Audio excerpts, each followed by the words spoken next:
Good morning students. बच्चों, assessment for learning की second unit का सेकंड टॉपिक है, जिसमें constructing tables of the specification and the rating different forms of questions के बारे में आज हम बात करेंगे।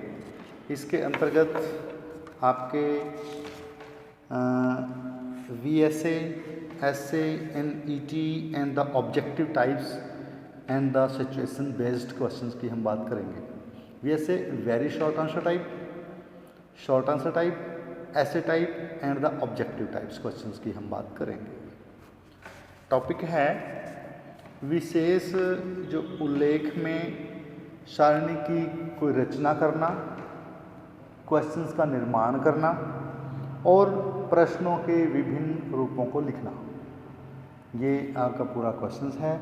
इसके अंतर्गत जो भी परीक्षाएं होती हैं, उन परीक्षाओं में वेरी शॉर्ट आंसर टाइप, ऐसे टाइप, ऑब्जेक्टिव टाइप एंड ऐसे टाइप क्वेश्चंस की हम बात करेंगे और सिचुएशन बेस्ड टाइप क्वेश्चंस की बात करेंगे। विभिन्न प्रकार की परीक्षाओं में विभिन्न प्रकार के क्वेश्चनों का निर्माण किया जाता है। इन क्वेश्चनों को अलग अलग श्रृंखलाबद्ध किया गया है, अलग अलग टाइप्स में रखा गया है, जिसमें फर्स्ट टाइप आपका है अति लघु उत्तरात्मक प्रश्न, यानी very short answer type question. दूसरा है लघु उत्तरात्मक प्रश्न, शॉर्ट टाइप क्वेश्चंस। तीसरा है ऑब्जेक्टिव टाइप क्वेश्चंस, यानी वस्तुनिष्ठ प्रश्न। और उसके बाद है ऐसे टाइप क्वेश्चन, यानी निबंधात्मक प्रश्न। अति लघु उत्तरात्मक टाइप क्वेश्चंस क्या होते हैं?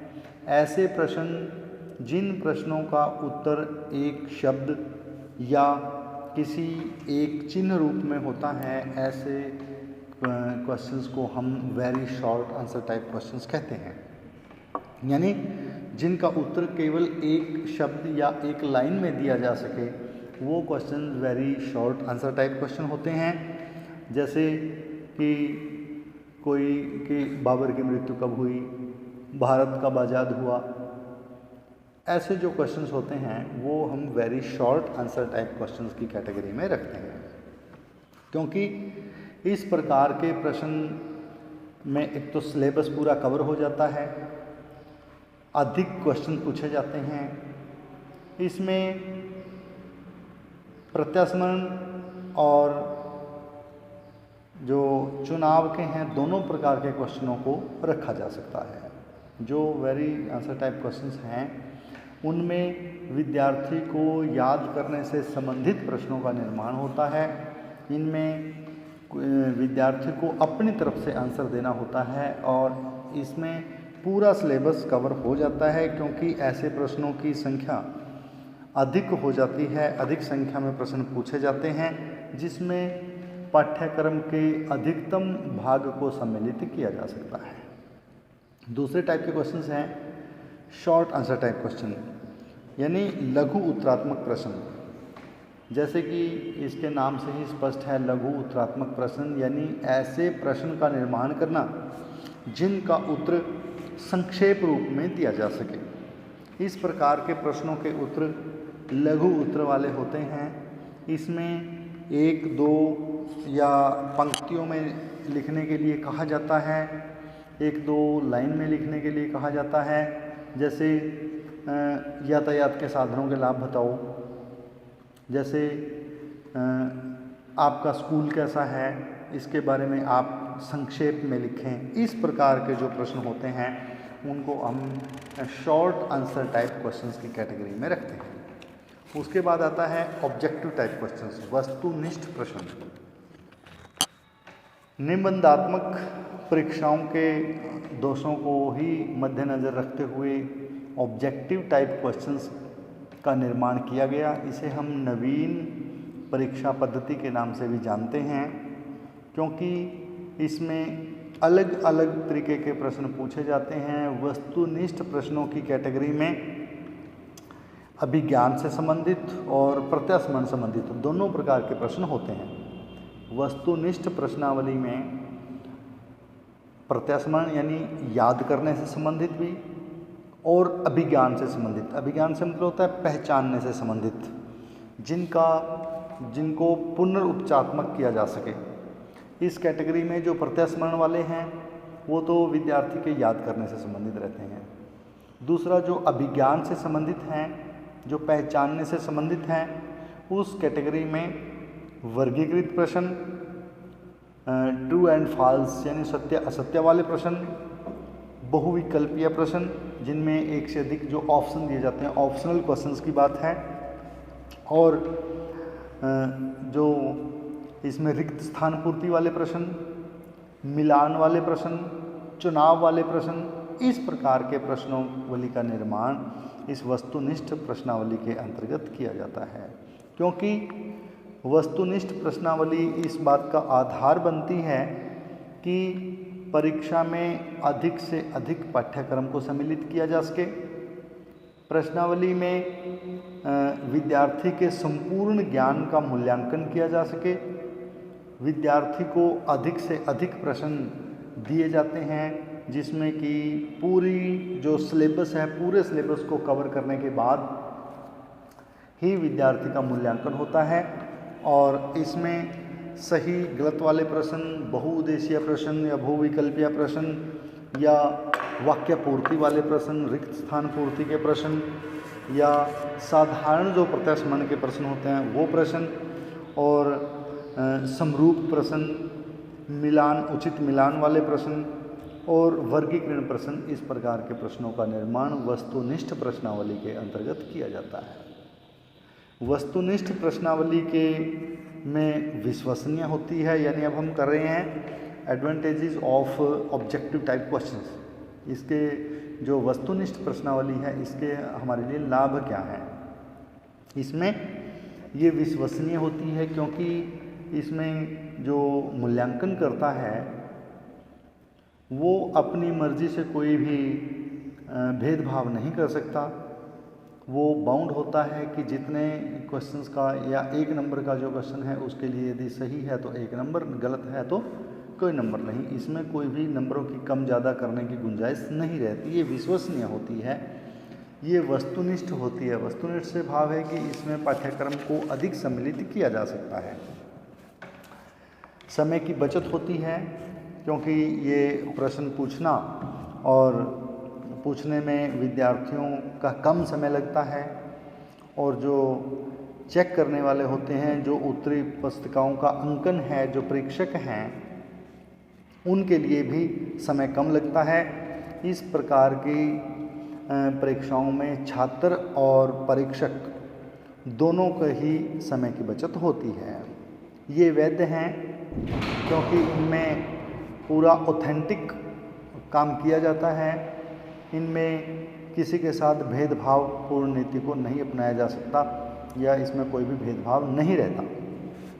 ये विभेदीकरण में आसान रहते हैं कि किस विद्यार्थी को कितना आता है, क्योंकि जो ऐसे टाइप क्वेश्चंस होते हैं उनमें कुछ नंबरों को घटाने और बढ़ाने की गुंजाइश बच जाती है, जबकि वस्तुनिष्ठ प्रश्नावली में जो विभेदीकरण है इसमें पॉइंट्स पर भी विद्यार्थी रुक जाते हैं या पॉइंट्स पर भी विद्यार्थी आगे बढ़ जाते हैं।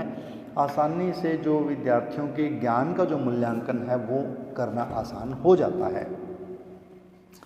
इनमें व्यवहारिकता है, इसका मूल्यांकन करना आसान हो जाता है। इसमें समग्रता है, समग्रता से भाव वही है कि संपूर्ण पाठ्यक्रम को सम्मिलित किया जाता है। समग्र जो विद्यार्थी का ज्ञान है उस सारे ज्ञान का ही मूल्यांकन इसमें हो जाता है। ये बहुत अधिक उपयोगी हैं। ज्ञान की वास्तविक परीक्षा लेने में वस्तुनिष्ठ प्रश्नावली सहायक होती है। इससे इसमें कोई भाषा बाधक नहीं है, क्योंकि वस्तुनिष्ठ प्रश्नावली में केवल विद्यार्थी को सही आंसर का चुनाव करना होता है, चाहे वो रिक्त स्थान पूर्ति है, चाहे वो सही गलत वाले प्रश्न, सत्य असत्य वाले प्रश्न हैं, चाहे वो विद्यार्थी के मिलान के प्रश्न हैं, चाहे वो उसके लिए ऑप्शनल प्रश्न हैं। इसमें भाषा कहीं बाधक नहीं होती। विद्यार्थी को अपनी तरफ से कुछ नहीं लिखना होता, जबकि विद्यार्थी को केवल उचित प्रश्नों का चयन करना, उचित उत्तरों का चयन करना होता है। प्रश्न के मुताबिक उचित उत्तर क्या बनेगा इसका चुनाव केवल करना होता है। जहाँ पे किसी भी प्रश्नावली की कोई गुण है तो वहीं पे उसके कुछ दोष भी रह जाते हैं, क्योंकि इसमें एक तो प्रश्नों का निर्माण करना बड़ा कठिन कार्य है, क्योंकि प्रश्न ही इतने हो जाते हैं कि किस किस टॉपिक को उठाकर कितने प्रश्न बनाए जाएं, पूरी प्रश्नावली में कितने प्रश्न होंगे, ये प्रश्न बहुत अधिक हो जाते हैं, इसलिए इतने अधिक प्रश्नों का निर्माण करना कठिन कार्य है। मानसिक क्रियाओं की अवहेलना इसमें होती है, क्योंकि विद्यार्थी की जो मानसिक चिंतन तर्क शक्ति है वो स्थिर पड़ जाती है, क्योंकि विद्यार्थियों को कुछ भी सोचने की आवश्यकता नहीं है, या विद्यार्थी की जो अपने मानसिक जो भाव हैं, भावों को उद्घाटित इन प्रश्नावली में नहीं किया जाता, इसलिए भी उसकी जो मानसिक क्रियाएं हैं वो स्थिर हो जाती हैं, उनकी अवहेलना की जाती है, उनको अनदेखा किया जाता है। और इसमें धोखे को प्रोत्साहन मिलता है, जैसे कोई चीटिंग कर जाता है, क्योंकि ऐसे टाइप क्वेश्चंस में कोई नकल नहीं होती, जबकि इसमें केवल और केवल किसी एक क्वेश्चन को टिक करना होता है, तो इसमें जो नकल है या जो धोखा है वो अधिक हो सकता है।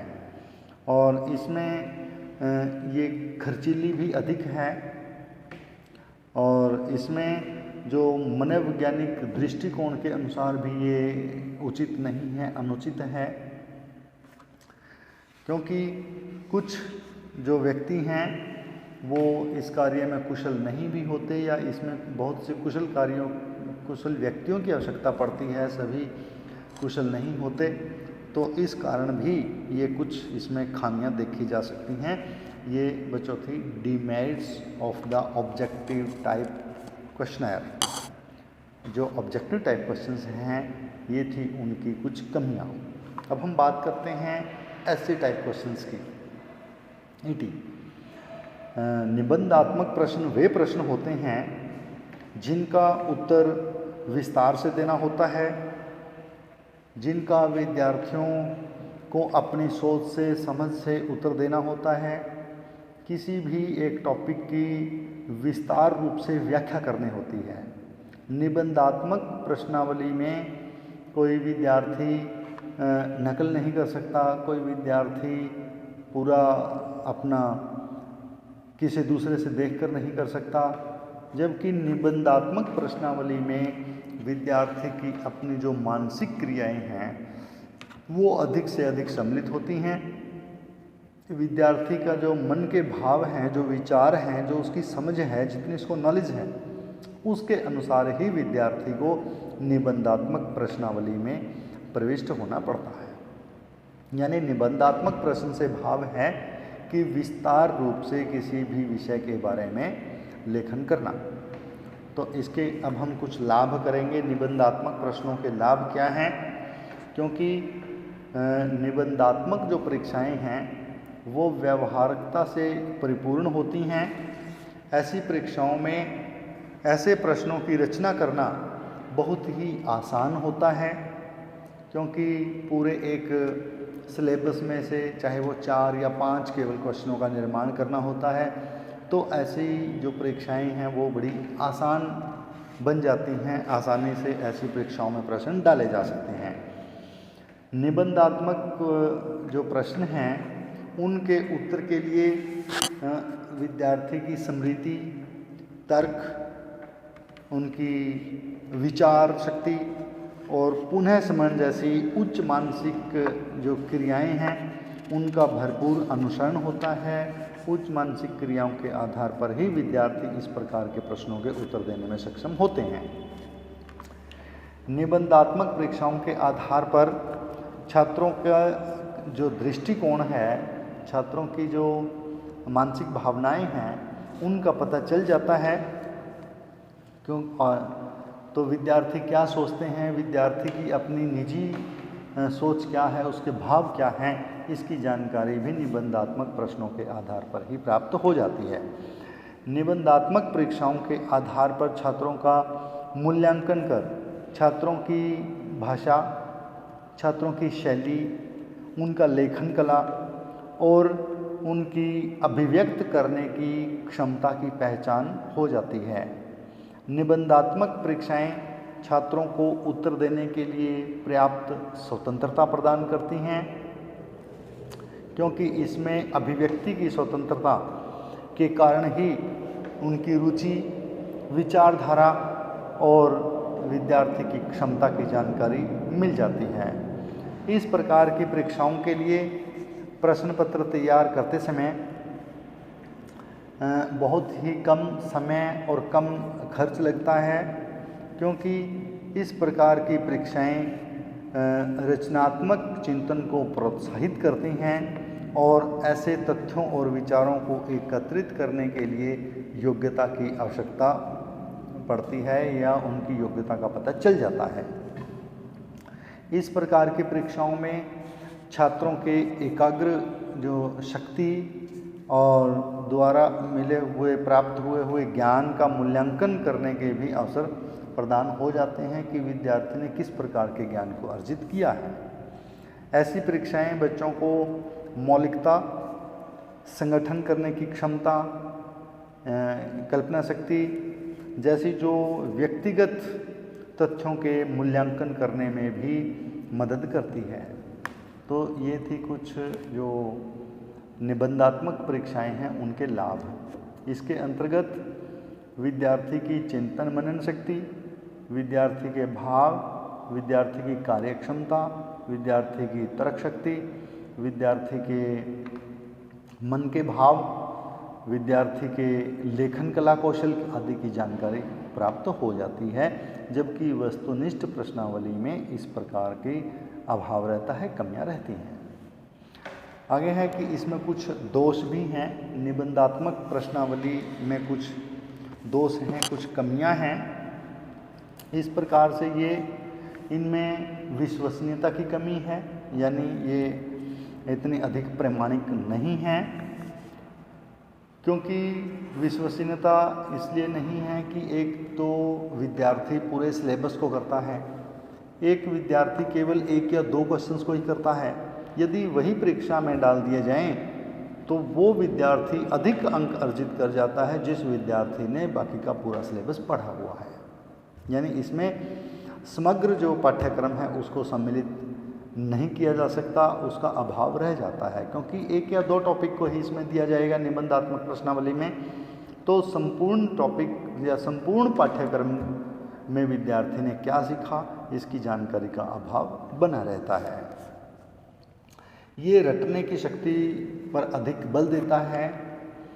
ये विद्यार्थी की जो लेखन कला कौशल है उसको अधिक प्रभावित करता है, क्योंकि कई विद्यार्थियों को ये होता है कि उनकी लिखने की जो स्पीड है, लेखन कार्य जो कुशलता है वो कम रह जाए, या लिखने की स्पीड जिन विद्यार्थियों की नहीं है तो वो विद्यार्थी ज्ञान को प्राप्त करने के बाद भी उस प्रकार का प्रदर्शन नहीं कर पाता और वो बाकी के विद्यार्थियों से पीछे रह जाता है।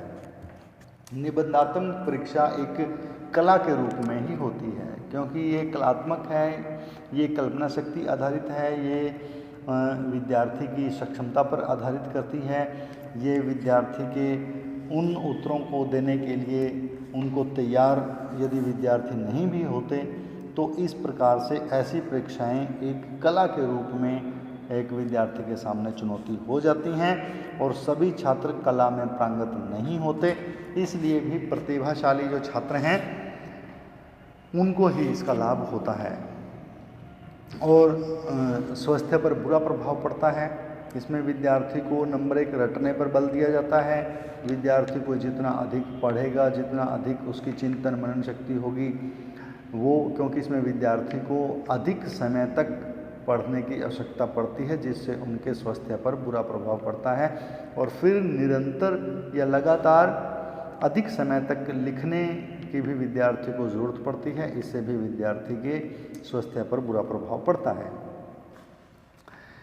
मूल्यांकन के लिए शक्ति और धैर्य की आवश्यकता होती है, क्योंकि जो मूल्यांकन करता है, जो परीक्षक हैं, यदि वो धैर्यवान नहीं होगा, एक विद्यार्थी ने बहुत कुछ लिखा है, यदि उसको सही ढंग से मन से एक परीक्षक नहीं पढ़ता तो उसके साथ सही न्याय नहीं कर सकता। धैर्य के साथ विद्यार्थी की कल्पना शक्ति, स्वयंगात्मक शक्ति और भावनाओं को, उसके मन के विचारों को पढ़ना धैर्य का कार्य है और धैर्य को धारण करके ही अच्छा मूल्यांकन किया जा सकता है, अच्छी परीक्षाओं के लिए किया जा सकता है। छात्रों के स्वभाव की अवहेलना इसमें हो जाती है क्योंकि वर्तमान शिक्षा प्रणाली में वास्तविक जो स्वभाव का विशेष महत्व नहीं देती है। प्रायः देखने में आता है कि कई जो प्रतिभाशाली छात्र हैं वो परीक्षा के समय घबरा जाते हैं, उनमें कुछ हेजिटेशन होती है और वे पता होते हुए भी सही ढंग से उत्तर नहीं दे पाते। तो इस प्रकार की परीक्षाएं विद्यार्थियों को भयभीत कर सकती हैं।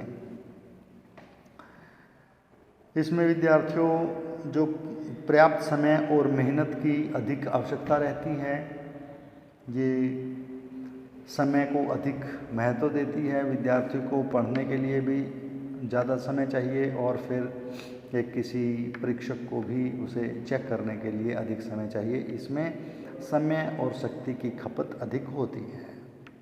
तो ये विद्यार्थियों, आज हमने परीक्षा या क्वेश्चंस के टाइप्स के बारे में बात की, जिसमें very short answer type question, short answer type question और वस्तुनिष्ठ प्रश्न और फिर हम ऐसे टाइप क्वेश्चन, इन प्रश्नों का निर्माण करके विद्यार्थी का सही ढंग से मूल्यांकन कर सकते हैं।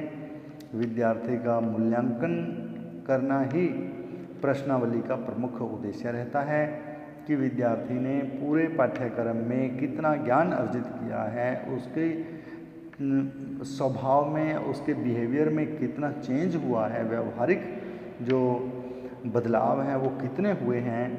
तो इस उद्देश्य को लेकर ही प्रश्नावली का निर्माण किया जा सकता है। किसी भी एक प्रश्नावली के माध्यम से विद्यार्थी की सही जानकारी या विद्यार्थी के सही ज्ञान की जानकारी प्राप्त नहीं होती, बल्कि इसके लिए विभिन्न प्रकार की प्रश्नावली का निर्माण करना होता है, जिसमें निबंधात्मक प्रश्न भी आवश्यक हैं, short answer type, very short answer type भी क्वेश्चन भी जरूरी हैं। तो उचित तरीके से सभी प्रकार के प्रश्नों का निर्माण करके ही विद्यार्थी के समग्र ज्ञान को जांचा जा सकता है, मूल्यांकन किया जा सकता है, ताकि उसे आगे बढ़ने में या आगे उसकी क्लास परिवर्तन में, आगे नए उद्देश्यों की प्राप्ति करवाने में किसी प्रकार की कठिनाई का सामना ना करना पड़े और विद्यार्थी निरंतर स्टेप टू स्टेप अपने ज्ञान को अर्जित करने में सफल होता रहे। यही प्रश्नावली का प्रमुख उद्देश्य है। आज के लिए इतना ही। धन्यवाद।